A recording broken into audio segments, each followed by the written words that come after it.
Bonjour à tous. Aujourd'hui, petit exercice sur la somme double. Voilà, donc nous allons tenter de résoudre ce petit exercice. Alors, je remets juste la petite barre sur calculer et c'est parti. Alors, pour commencer, eh bien, il faut choisir un point de départ. Et en principe, ce point de départ, eh bien, dans ce cas de figure, c'est de considérer ceci. Et donc, c'est à partir de cela que nous allons démarrer le calcul finalement. Alors, on y va. Donc, ceci, c'est égal à somme de k allant de 1 à n. On fait bien attention aux indices, aux bornes, entre guillemets.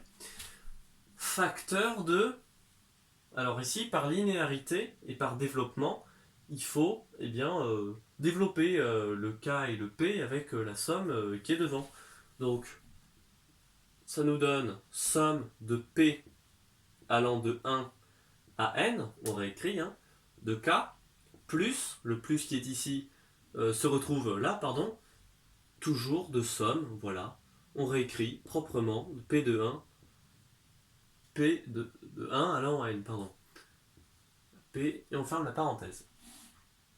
On va écrire là, tiens. C'est égal à somme, donc je réécris, de k allant de 1 à n. Excusez-moi, c'est un peu acrobatique comme ça. Euh, alors, ici, il faut un peu s'éloigner et on constate tout simplement que le k ne dépend pas de l'indice P. Donc, qu'est-ce qu'il faut faire? Il faut tout simplement faire passer le k devant la somme, si bien qu'il va nous rester le 1, voilà, derrière, pardon, ce symbole de sommation, que l'on va multiplier par n. Donc ici, on aura du n, et on n'oublie pas de le multiplier par k. Ça va donc nous donner, voilà, facteur de kn, ou nk, hein, c'est comme vous le souhaitez. Et ici, le p, hein, qui dépend de son indice lui-même. Alors ça, c'est quelque chose d'incontournable, hein. En classe préparatoire, hein, ça on doit quand même le connaître, hein, ça nous donne n facteur de n plus 1 sur 2. Voilà, la formule incontournable. Alors, alors après, qu'est-ce qu'on fait de ça? On développe, hein, pareil, par linéarité. Donc on obtient somme de k allant de 1 à n. Voilà. Donc kn, puis ensuite plus, hop, ceci. Alors là, c'est un jeu d'enfant, hein, ça change pas. Et puis ensuite, voilà, il n'y a plus qu'à réécrire, quoi. Ensuite, est égal à... Alors là, qu'est-ce qu'on voit? On voit qu'il n'y a que k qui dépend de l'indice. Donc le n, pareil, hein. Voilà, c'était voilà, ici que je l'avais fait. Donc on laisse le k et on fait passer le n de l'autre côté, finalement, hein. C'est tout à fait semblable à ceci. Si bien qu'ici, il va nous rester... c'est exactement la même chose qu'ici, quoi. Donc il faudra réécrire cette expression-là devant, que l'on va multiplier par n. Voilà, on n'oublie pas de le multiplier par n qui sera passé devant, entre guillemets, le symbole de sommation. Donc ça va nous donner n, voilà, n multiplié par ceci, d'accord?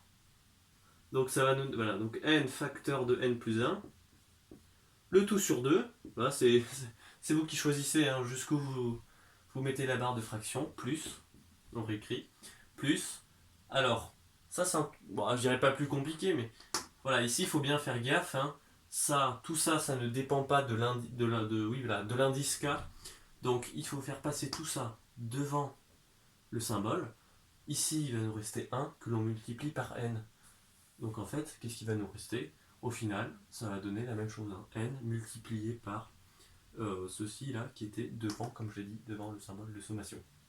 Donc, c'est exactement la même chose. Donc n multiplié par n facteur de n plus 1 sur 2. Bon, et puis après, là, c'est plus que facile, hein, une fois qu'on a compris le truc. Alors, donc, bon, là, on va pas le mettre là, n carré tout de suite. Donc là, c'est factorisé, hein. Donc, allez, je le mets quand même. N carré facteur de n plus 1 sur 2. Voilà. Et puis ensuite, c'est multiplié par 1 plus 1, donc multiplié par 2. Hein. Hop, ici, qu'est-ce qu'il nous reste? Les deux s'annulent. Hein. Voilà, il nous reste n au carré multiplié par n plus 1. Voilà, donc en fait, au final, fait, au final, on retrouve bien les étapes. Voilà, donc on a des étapes qui se répètent. Voilà, donc à chaque fois, il faut bien faire attention à voilà, qu'est-ce qui va avec l'indice. Alors, à ce moment-là, si ça ne dépend pas de l'indice, on le fait passer devant. Voilà, et puis ensuite, on retrouve toujours les mêmes cas de figure, hein.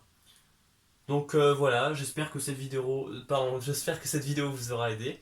Puis j'espère vous retrouver très prochainement. Salut!